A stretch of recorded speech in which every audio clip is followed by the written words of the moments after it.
जय हिंद साथियों, आप लोग कैसे हैं? उम्मीद करता हूं कि आप लोग बहुत ही बढ़िया होंगे। ठीक है, तो आज की इस वीडियो में हम लोग क्लास 12th के वीवीआई सब्जेक्टिव क्वेश्चन बायोलॉजी के कंप्लीट करने वाले हैं। तो आप लोग इस वीडियो को शुरू से अंत तक देखिएगा, ताकि हम आपको जो भी सब्जेक्टिव क्वेश्चन को बताएंगे इस वीडियो में ही याद करवा देंगे। ओके, और साथ ही साथ अगर आप लोग एक बार वीडियो को शेयर नहीं किए अपने भाई बहन के पास तो शेयर कर दिएगा। चैनल को सब्सक्राइब नहीं किए हैं तो चैनल को भी आप लोग जरूर सब्सक्राइब कर लीजिएगा। ओके, चलिए तो स्टार्ट करते हैं क्वेश्चन नंबर 1 की। और 1 नंबर में देखिए क्या करा है कि मोनोकार्पिक फलों की शोधारण परिभाषा दीजिए। मोनोकार्पिक फलों की शोधारण परिभाषा दीजिए, यानी मोनोकार्पिक फलों के बारे में आप लोगों को लिखना है। तो मोनोकार्पिक के बारे में लिखिएगा तो लिखिएगा कह रहा है कि ये पौधे अपने जीवन काल में केवल एक बार पुष्प धारण करते हैं। कह रहा है कि वैसे पौधे या ये पौधे अपने जीवन काल में केवल एक बार पुष्प को धारण करते हैं तथा फल उत्पन्न करते हैं, फिर मृत हो जाते हैं, मृत यानी मर जाते हैं। तो ऐसे फलों को मोनोकार्पिक फल कहा जाता है। जैसे उदाहरण के लिए गेहूं हो गया, चावल हो गया, मूली हो गया एवं गाजर, ये सब जीवन काल में एक ही बार आपको पुष्प लगते हैं, एक ही बार पुष्प लगते हैं और उसमें से फल उत्पन्न होगा और दोबारा ये उत्पन्न नहीं होते हैं पुष्प, और ये मर जाते हैं। तो ऐसे फलों को मोनोकार्पिक फल कहा जाता है। ओके, इस बात को याद रखिएगा। चलिए एक बार फिर से हम इसको रिपीट कर देते हैं, क्या है क्वेश्चन में। कह रहा है मोनोकार्पिक फलों की उदाहरण दीजिए, तो लिखेगा वैसे पौधे जो अपने जीवन काल में केवल एक ही बार पुष्प को धारण करते हैं तथा फल उत्पन्न करते हैं। फल समाप्त हो जाने के बाद, फल को काट लेने के बाद या मृत हो जाते हैं, मर जाते हैं, तो ऐसे फलों को मोनोकार्पिक फल कहा जाता है। जैसे गेहूं हो गया, चावल हो गया, मूली हो गया, गाजर हो गया इत्यादि आप लोग कह दीजिएगा। ओके, क्वेश्चन नंबर देखिएगा आप लोग 2 नंबर की ओर। 2 नंबर में कह रहा है जीवों में अलैंगिक जनन के बारे में संक्षिप्त टिप्पणी लिखिए।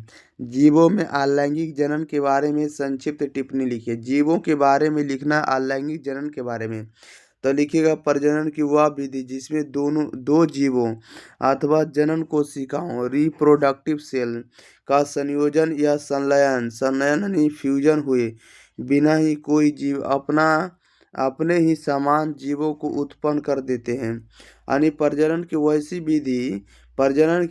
विधि या जनन की वैसी विधि जिसमें दो जीवों अथवा जनन कोशिकाओं का संयोजन अथवा संलयन हुए बिना ही कोई जीव अपने ही जैसे समान जीवों को उत्पन्न कर देते हैं। तो ऐसे प्रजनन को हम लोग अलैंगिक प्रजनन कहते हैं, ये सेक्सुअल रिप्रोडक्शन कहते हैं। यह प्रजनन केवल निम्न श्रेणी यह जो जनन होता है, यह जो प्रजनन होता है केवल निम्न श्रेणी के जीवों में पाया जाता है, यानी छोटे जीवों में पाया जाता है। इस प्रकार उत्पन्न संतान है आकारीय रूप से यानी मार्फोलॉजिकली एवं आनुवंशिकीय रूप से यानी जेनेटिकली मृत जीव से समानता प्रदर्शित करती है। जैसे बोले तो द्विखंडन हो जाएगा, मुकुलन हो जाएगा इत्यादि। ओके, देखिएगा जीवों में जो अलैंगिक जनन है उसके बारे में आप लोग को लिखना है। आज अलैंगिक जनन के बारे में लिखना है, तो लिखिएगा प्रजनन की वह विधि या वैसी विधि जिसमें दो जीवों अथवा जनन कोशिकाओं का संयोग या संलयन बिना हुए ही कोई अपने ही जैसे समान संतान को उत्पन्न कर देते हैं, तो उसे हम लोग अलैंगिक जनन कहते हैं। यह जो प्रजनन या जनन होता है केवल निम्न या छोटे श्रेणी वाले जीवों में ही पाया जाता है या होता है। इस प्रकार उत्पन्न संतान आकारीय रूप से और आनुवंशिक रूप से मृत जीव से समानता प्रदर्शित करता है। जैसे द्विखंडन हो गया, मुकुलन हो गया इत्यादि। आपको इस तरह से इसका आंसर लिख दीजिएगा। ओके, चलिए क्वेश्चन नंबर हम लोग 3 नंबर लेते हैं। 3 नंबर में कह रहा है कि द्विखंडन क्या है, इसे सोदाहरण चित्र द्वारा दर्शाएं। द्विखंडन क्या है, इसे सोदाहरण द्वारा चित्र द्वारा दर्शाएं। द्विखंडन क्या है, इसे सोदाहरण चित्र द्वारा दर्शाएं। तो लिखेगा द्विखंडन क्या है, तो द्विखंडन जनन एक तरह के अलैंगिक जनन की क्रिया विधि है। इस विधि द्वारा जीवों के एक निश्चित वृद्धि के पश्चात गुणसूत्र का द्विगुणन हो जाती है। फिर केंद्रक एवं कोशिका द्रव्य विभाजन द्वारा दो पुत्री कोशिका को जन्म देती है।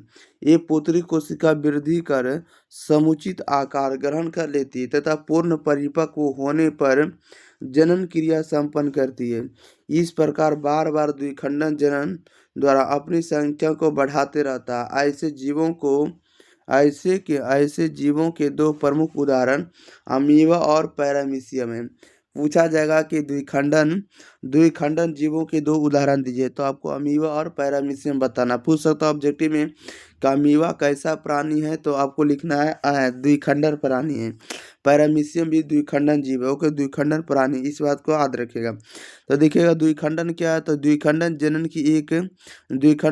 की एक तरह की अलैंगिक जनन की क्रिया विधि है। इस विधि के द्वारा जीवों के एक निश्चित वृद्धि के पश्चात गुणसूत्र का द्विगुणन हो जाती है। फिर केंद्रक एवं कोशिका द्रव्य विभाजन द्वारा दो पुत्री कोशिका को जन्म देती है। एक पुत्री कोशिका वृद्धि कर समुचित आकार ग्रहण कर लेती है तथा पूर्ण परिपक्व होने पर जनन क्रिया संपन्न होती है। इस प्रकार बार बार द्विखंडन जनन द्वारा अपनी संख्या को बढ़ाते रहता है। ऐसे जीवों को हम लोग द्विखंडन जीव कहा जाता है और इसके दो उदाहरण प्रमुख हैं, अमीबा और पैरामीशियम। ओके, समझ लिए होंगे। क्वेश्चन नंबर देखिएगा आप लोग 4 नंबर की ओर। 4 नंबर में कह रहा है कि राइबोसोम पर टिप्पणी लिखें। राइबोसोम पर टिप्पणी लिखें, यानी राइबोसोम के बारे में लिखना है। तो लिखेगा राइबोसोम सजीव कोशिका के कोशिका द्रव में स्थित बहुत ही सूक्ष्म कण है, सूक्ष्म जीव होता है यह है। ओके, देखिए राइबोसोम के बारे में लिखिएगा, तो लिखिएगा कि राइबोसोम जो होता है सजीव कोशिका के कोशिका द्रव में स्थित बहुत ही सूक्ष्म कण है, जिनकी प्रोटोनों के संश्लेषण में महत्वपूर्ण भूमिका है। ये आनुवंशिक पदार्थ के संकेतों को प्रोटीन श्रृंखला में परिवर्तित करते हैं। ये जो होते हैं आपको एंडोप्लाज्मिक रेटिकुलम, ठीक है, इसको खुरदरी कहते हैं, खुरदरी प्लाज्मिक इस तरह से कहेंगे, ठीक है ना।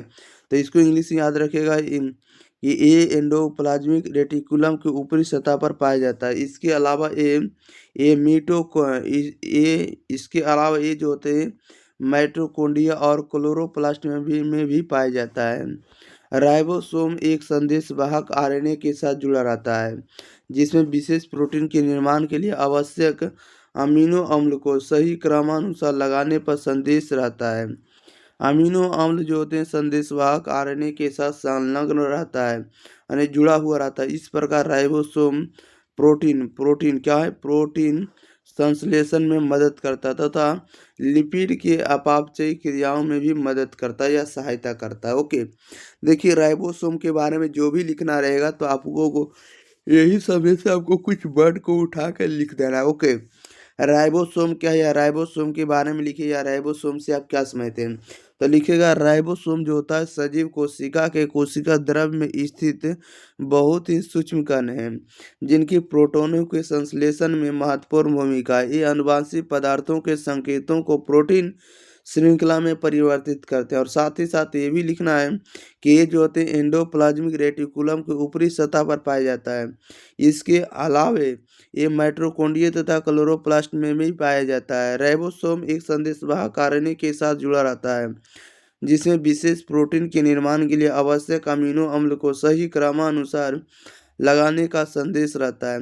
अमीनो अम्ल संदेशवाहक आरएनए के साथ संलग्न रहता है। इस प्रकार राइबोसोम प्रोटीन संश्लेषण में मदद करता है तथा लिपिड की अपचयी क्रियाओं में भी सहायता करता है। चलिए नेक्स्ट क्वेश्चन लेते हैं। क्वेश्चन नंबर देखिए 5 नंबर की ओर। कह रहा है कि स्वपरागन को बताएं। स्वपरागन के लाभ को बताएं। स्वपरागन का जो भी लाभ होगा उसको बताना है। तो लिखिएगा स्वपरागन के निम्नलिखित लाभ है। स्वपरागन के निम्नलिखित लाभ है। तो पहले लिखेंगे स्वपरागन जो होते हैं पौधों की विशिष्ट जाति को बनाए रखता है। स्वपरागन पौधों की विशिष्ट जाति को बनाए रखता है, जो जीन के मिश्रण को रोकता है। स्वपरागन पौधों की विशिष्ट जाति को बनाए रखता है जो जीन की मिश्रण को या जो जीन के मिश्रण को रोकता है। और परागन के अवसर अधिक होते हैं। परागन के जो होते हैं अवसर अधिक होते हैं, या तो बोल सकते हैं कि स्वपरागन के जो होते हैं अवसर जो होते हैं अधिक मिलते हैं या अधिक रहते हैं। ओके, इस तरह से इसका आंसर लिख देना होगा स्वपरागन के लाभ। ओके, चलिए तो इस वीडियो में आपको इतना ही रहने देते हैं, मिलते हैं हम लोग अगले वीडियो के साथ। तब तक के लिए आप लोग बताइएगा कि आप लोगों को ये जो कंटेंट है रमेश सर के द्वारा दिया गया ये कैसा आप लोगों को लगा है, आप लोग कमेंट बॉक्स में ज़रूर बताएंगे। ओके, और साथ ही साथ अगर आप लोग एग्जाम प्री चैनल को अगर आप लोग सब्सक्राइब नहीं किए तो सब्सक्राइब भी आप लोग जरूर कर लेंगे। वीडियो को शेयर करिए। आप लोग एग्जाम से पहले जितना भी मैराथन वीडियो जा रहा है सब्जेक्टिव और ऑब्जेक्टिव का, आप लोग शुरू से अंत तक पढ़ते जाइएगा। इससे बाहर आप लोगों का एग्जाम में कुछ भी देखने को नहीं मिलता है। ओके, आप लोग फालतू में इधर से उधर वीडियो देखते रहते हैं, भटक जाते हैं। चलिए मिलते हैं हम लोग अगली वीडियो के साथ, तब तक के लिए thank you for watching this video. धन्यवाद।